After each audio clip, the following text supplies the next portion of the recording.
Hello friends, welcome to Crackit CSC, and in this series of database today we'll be talking about the accept clause.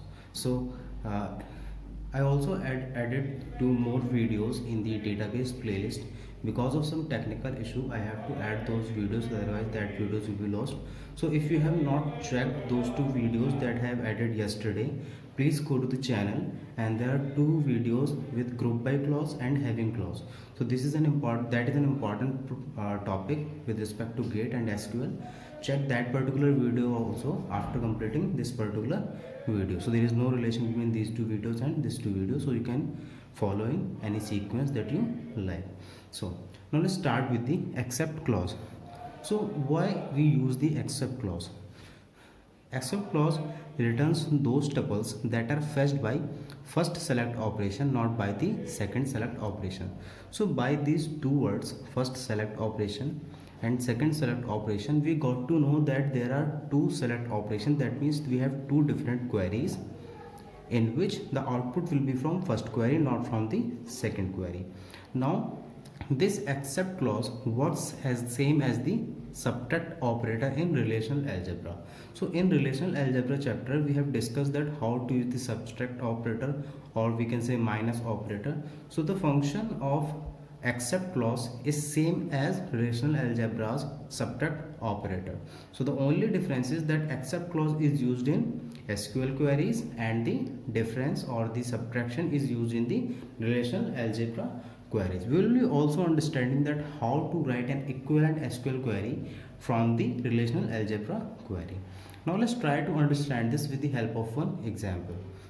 So here you can see that I am taking an example where I took a relation employee with these four attributes as employee ID, department number, salary and gender. So these are the four attributes in the example.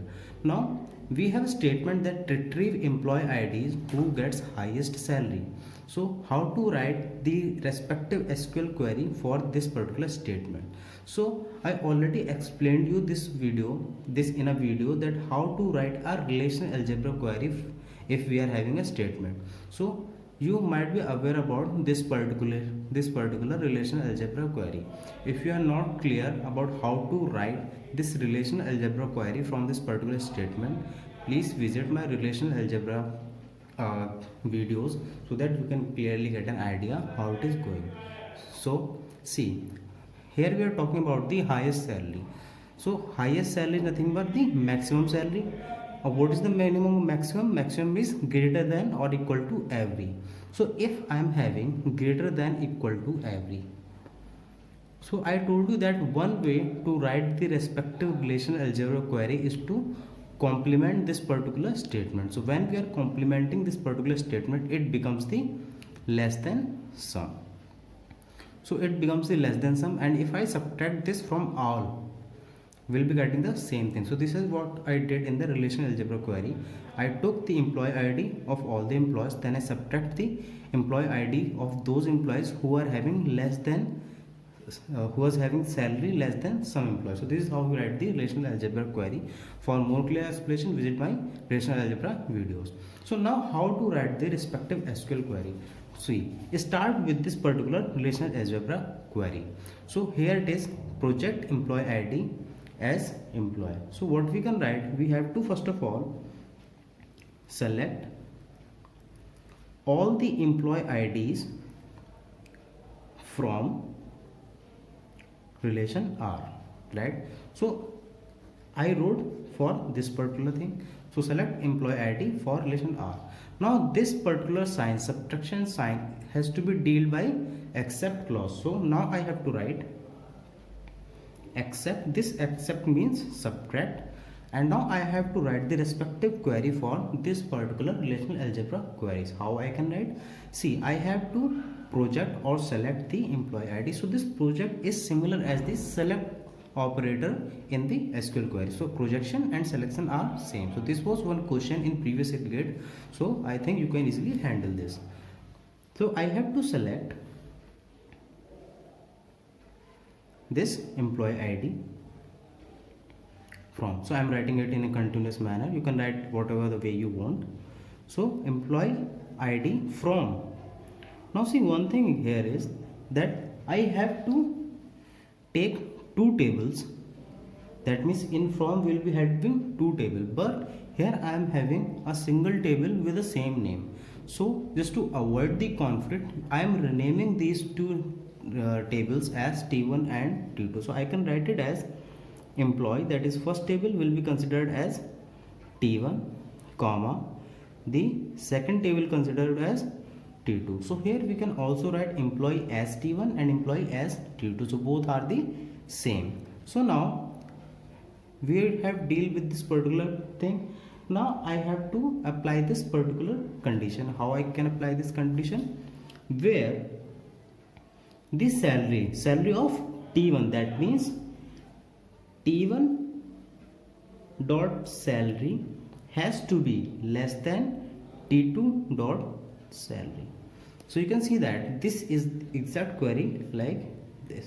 So I wrote these two queries and an except symbol or the clause in between. Now the output will be given on the basis of first query. See, whatever the records we are getting from the second query will be subtracted from the first query, which will be the answer. So this is what the definition says. Now we can also write this particular statement using another method. So we can write a query in n number of ways.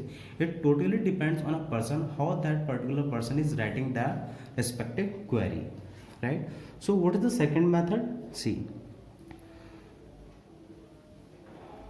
this query can also be written as select employee ID from relation R. We are selecting employee ID from relation R. Now here we can use the where clause with some aggregate function where select is equals to. Now I am writing another query in the where condition. How? Select maximum salary. Select maximum salary from R. So what will be the output of this particular thing? It will give you the maximum value of a salary, and then if that maximum value has been satisfied for the salary attribute, the respective employee ID will be projected or retrieved. Now let's try to understand this with help of an example. So I'm having an employee table with employee ID and salary where the values are E1, E2, E3, E4, E5, and the salaries are 90, 70, 80, 90 and 40. So I am having this table. Let's consider I am having this table. Now I have to find out the respective employee IDs who is getting highest salary. So how we can find out? First of all, the inner query will run. So this is a kind of nested query. First of all, the inner query will run. So if this particular query has been run, so what is the maximum salary here? You can see that we are having 2 maximum salary. So we have to select the maximum salary. So whatever will the condition will be changed as salary is equals to 90. So this particular thing has been converted into salary is equals to 90. Now we have to select the employee ID from the relation R where salary is equal to 90. So we can easily find out that E1 and E4 are the two employee IDs who is having the maximum salary. So this is how we can find out the respective query from a relational algebra query. Now let's try to understand it with help of another example. So I'm having one more example for you so that it will be much clearer. So see, this is also this is the same query that we discussed earlier. Here everything is same, but we have included one more attribute as department number. So how we can write this particular query? Same method, just write the query for this. That means select employee ID from employee table. So you might have wondered that why I am writing this select somewhere in the lower alphabet, somewhere in the higher alphabet. So it is not an issue because SQL is a case insensitive language. It doesn't matter whether writing in small letters or capital letters. So this is okay, so do not mind, but generally we write these clauses in a capital letter to differentiate or to better understand the query. So I am having this particular query for this statement. Now I have to use except for the subtraction operation. Then I have to write a query for this particular stuff. How I can write today? See, select employee ID. Again we are having two tables, that means we have to rename as T1 and T2, which I can do it using from employee T1 comma employee T2. So it will find out the cross product between these two relations. Now I have to satisfy these two conditions. So here we are having two conditions instead of one. So where T1 dot salary has to be less than T2 dot salary, and we have to use the alphabetic, and this will same as the relational algebra AND operator. So this AND, then I have to write the other query, that means other condition, that means T1 dot D number has to be equals to T2 dot D number. So this is the query for the second part. So this is how I can write the queries using relational algebra. So the equivalent SQL query for this relational algebra query is this. Now there is also another method to write this particular query. How? Let's see that particular method also. So see, so this is a query 1. Now let's try to understand the query number 2. So this is the another method to write the same query. How we can write? See, select employee ID from employee. Now with this employee I have to use one more table because we are dealing with the same data. So instead of second table name I am using a SQL query, which is select department number comma maximum of salary. This is department number comma maximum of salary from employee table, and group by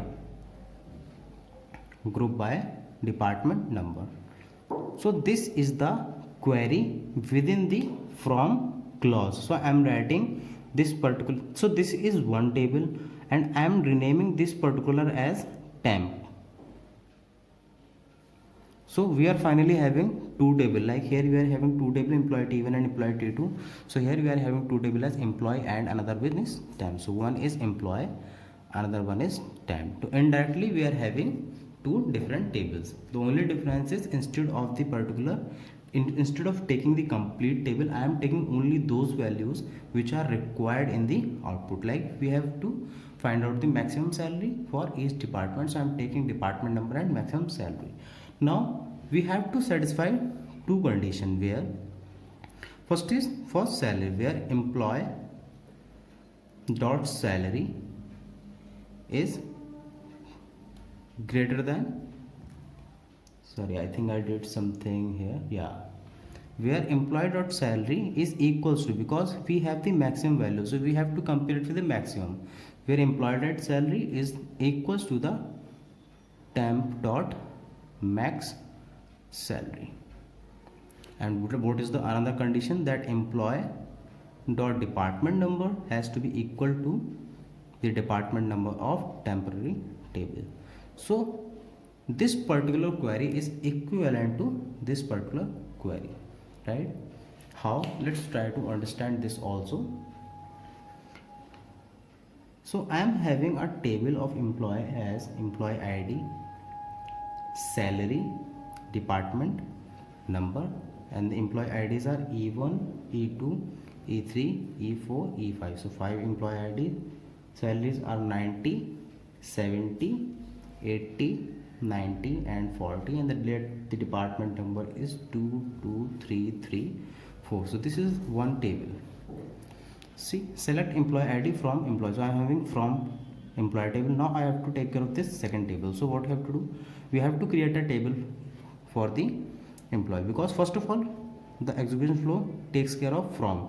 So in from we have employee table, but we do not have this table, so we have to find out this particular table. So first of all we have to select the department number and maximum salary. So we are having a table temp, because we have to save in temp. We have to select two different attribute, that is department number and maximum salary. So what will be the values? See, the maximum salary will be is for 90 is available at two different places, right? So we'll be getting maximum salary as 90 for E1 and 90 for E2. So what is the respective department over here? The respective department is 2 and 3, right? So we got the second table. Now we have to find out the employee ID for only those employees where the temp.maxSQL max salary is equal. Now let's see, employee.salary, this 90, is it equal to this? Yes. Similarly 70 is not equal to this, so it cannot be in the result. 80 is not equal to, so it cannot be in the result, it cannot be result. So E1 and E4 will be in result. So this way we can find out the query. I hope that you got an idea how to write the equivalent SQL query for a relational algebra query and how to use the except clause. So if you found this video useful, like this video, share it with your friends, comment your feedback in the comment box, and in case if you are having any query related to the preparation strategy or any subject, you can join me on my Facebook page or my Facebook group. I will give you the link in the description so that you can follow me over there. So thank you very much for watching. If you are new to this channel, subscribe this channel and press the notification icon for the latest update. Keep supporting, keep learning. Have a great day.